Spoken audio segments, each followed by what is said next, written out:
এবারের বছরে প্রথম বড়শি নিয়ে, এই যে বড়শি নিয়ে বন্ধু নাজমুল সহ আজকে আসলাম আমাদের বিলে।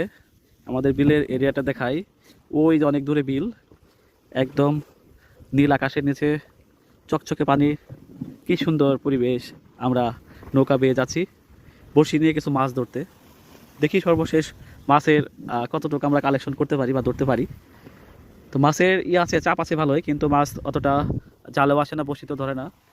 আর আপনারা তো অনেকে জানেন যে দেশের বিভিন্ন জায়গায় ছড়িয়ে ছিটিয়ে আছে চায়না জাল, চায়না দুহারি। এই জালগুলো এমনভাবে ছড়িয়ে ছিটিয়ে আছে, এদের অত্যাচারে কোনো একটা ক্ষেতের বাতা বা এরিয়া বাকি নাই যে এই চায়না জাল পাতা বন্ধ আছে।